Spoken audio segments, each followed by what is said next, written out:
மக்களின் நீண்டகால கோரிக்கைகளில் 10 முன்னுரிமை கோரிக்கைகளை நிறைவேற்றும் பொருட்டு முன்னெடுக்கப்பட்ட உங்கள் தொகுதியில் முதலமைச்சர் திட்டத்தின் கீழ் 15,467 கோடி ரூபாய் மதிப்பீட்டில் 1,410 பணிகள் எடுக்கப்பட்டு 1,394 பணிகளுக்கு ஆணைகள் வெளியிடப்பட்டு 808 பணிகள் நிறைவேற்றப்பட்டுள்ளன.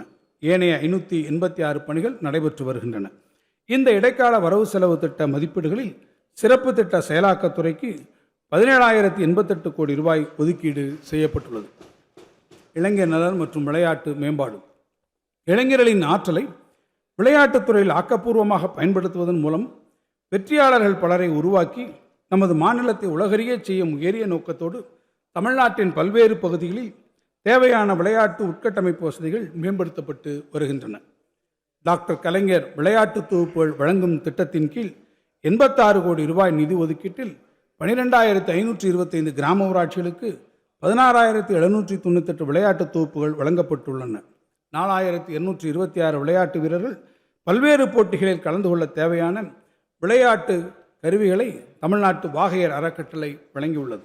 தேசிய மற்றும் சர்வதேச போட்டிகளில் பதக்கம் வென்று தமிழ்நாட்டுக்கு பெருமை தேடித்தந்த 5,403 விளையாட்டு வீரர் வீராங்கனைகளுக்கு உயரிய ஊக்கத்தொகையாக 176 கோடி ரூபாய் இதுவரை வழங்கப்பட்டுள்ளது.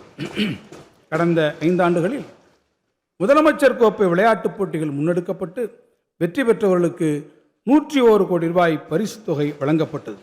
மாநில அளவில் முதலமைச்சர் இளைஞர் விளையாட்டு திருவிழா இது நம் ஆட்டம் 2026 போட்டிகளை நடத்திட 43 கோடி ரூபாய் ஒதுக்கீடு செய்யப்பட்டுள்ளது. நாடே வியக்கும் வண்ணம் கடந்த 2022ஆம் ஆண்டில் நடத்தப்பட்ட செஸ் ஒலிம்பியாட் போட்டிகள் முதல் இளையோருக்கான உலகக்கோப்பை ஹாக்கி போட்டிகள் வரை பல்வேறு விளையாட்டுப் போட்டிகள் சிறப்புற நடத்தப்பட்டதை பாராட்டும் விதமாக இந்திய தொழில்துறை கூட்டமைப்பின் விளையாட்டு விருதை தமிழ்நாட்டு விளையாட்டு மேம்பாட்டு ஆணையம் கடந்த 2023 மற்றும் 25ஆம் ஆண்டுகளில் வென்றெடுத்துள்ளது. விளையாட்டுகளை ஊக்குவிக்கும் சிறந்த மாநிலம் என்ற விருது உள்ளிட்ட மேலும் பல விருதுகளிலும் தமிழ்நாடு பெற்றுள்ளது குறிப்பிடத்தக்கது. இந்த இடைக்கால வரவு செலவு திட்ட மதிப்பீடுகளில் இளைஞர் நலன் மற்றும் விளையாட்டு மேம்பாட்டுத்துறைக்கு 718 கோடி ரூபாய் ஒதுக்கீடு செய்யப்பட்டுள்ளது. உடனுக்குடன் செய்திகளை தெரிந்து கொள்ள சன் நியூஸ் பெல் ஐகானை கிளிக் பண்ணுங்க.